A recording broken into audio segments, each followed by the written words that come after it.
భారీ బహిరంగ సభకు తెలుగుదేశం పార్టీ కడప జిల్లా నాయకులు అద్భుతమైన ఏర్పాట్లు చేశారు. 5 లక్షల జనాల సమీకరణ అనుకున్నప్పటికీ అంతకు మించి జనాలు వస్తున్నారని చెప్తా ఉన్నారు. పులివెందుల నియోజకవర్గ ఇన్ఛార్జ్ బీటెక్ రవి గారు ఉన్నారు. అన్న చెప్పండి, తెలుగుదేశం పార్టీలో ఈ 2 రోజులు ప్రతినిధుల సభలో ఎలాంటి ప్రతిపాదనలు చేశారు? రాష్ట్రానికి ఉపయోగపడేటువంటి చాలా తీర్మానాలు.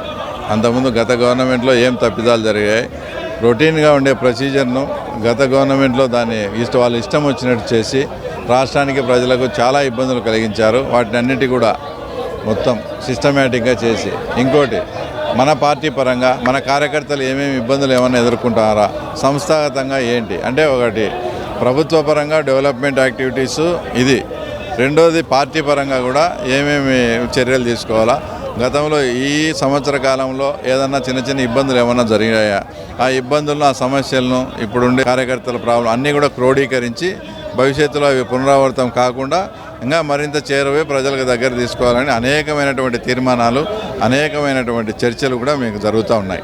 జగన్మోహన్ రెడ్డి గారు ముఖ్యమంత్రిగా ఉన్న సమయంలోనే తెలుగుదేశం పార్టీ పులివెందులో ఉన్న పార్టీ ఆఫీసును చూసి అక్కడ ఉన్నటువంటి లీడర్లను తిట్టారన్నటువంటి ఒక చర్చ ఉంది. అంటే అంత జిల్లాలో తెలుగుదేశం పార్టీ అంత బలంగా ఆఫీస్ ఎందుకు పెట్టాల్సి వచ్చిందన్న పులివెందులో తెలుగుదేశం పార్టీ ఆఫీస్ అనేది మా అవసరం.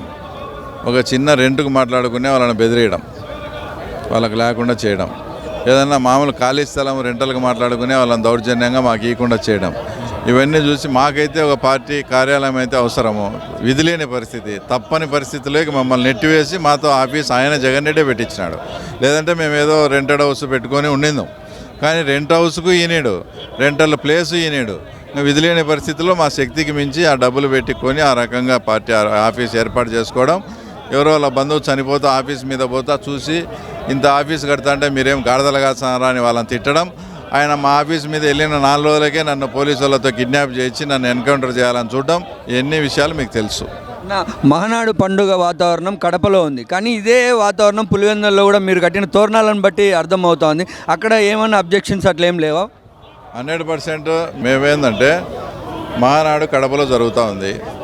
మనం పులివెందుల్లో కూడా ఈ మహానాడుకు దీటుగా కొన్ని సర్కిల్స్లో అంతా కూడా తోరణాలు అంతా పసుపుమయం చేయాలని నిర్ణయించుకున్నాం. మా వాళ్ళు ఆ పని చేశారు. ఇప్పుడు మార్నింగ్ రాత్రి నుంచి పొద్దున్న నుంచి అవినాష్ రెడ్డి గారు వాళ్ళు ఫోన్లు చేసి రాజశేఖర రెడ్డి విగ్రహం చుట్టూ కట్టారు అది ఇదని. అసలు పులివెందుల్లో ఒక 14 సెంటర్లు ఉంటే 14 సెంటర్లలో కూడా రాజశేఖర రెడ్డి విగ్రహాలే పెట్టారు. మీరు అధికారం ఉందని, ఇంకా మేము ఏదైనా డెకరేషన్ చేయాలంటే అక్కడ చేయాల్సిందే. ప్రతి చోట మీరు రాజశేఖర విగ్రహం పెట్టి ఆడ మీరు తోరణాలు కట్టినారంటే ఇంకా దీనికి అర్థరహితం.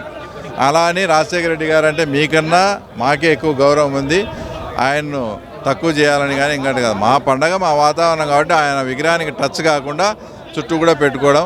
అది అవినాష్ రెడ్డి గారు పోలీసు వాళ్ళకు ఎస్పీకి ఫోన్ చేసి అవి తీసేయండి అని చెప్తారంట. మేము అవసరం లేదు, అవి ఆయన్ను కించపరచాలని. కానీ 14 సెంటర్లు ఉంటే మేము కట్టింది 5-6 సెంటర్లు, అది కూడా అనంతపురం జిల్లా నుంచి ఎవరైతే మహానాడుకు వస్తారో వాళ్ళకి స్వాగతం పలికే చోట మాత్రమే కట్టాం.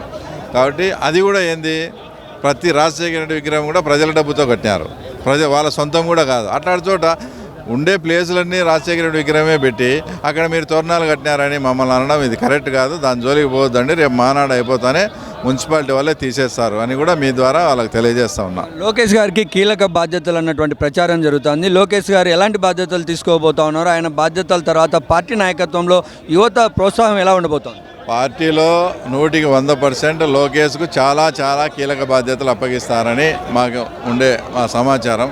తప్పకుండా కూడా ఆయన ఆ స్థానంలోకి అంటే జాతీయ అధ్యక్షులు కావచ్చు లేదా వర్కింగ్ ప్రెసిడెంట్ కూడా కావచ్చు.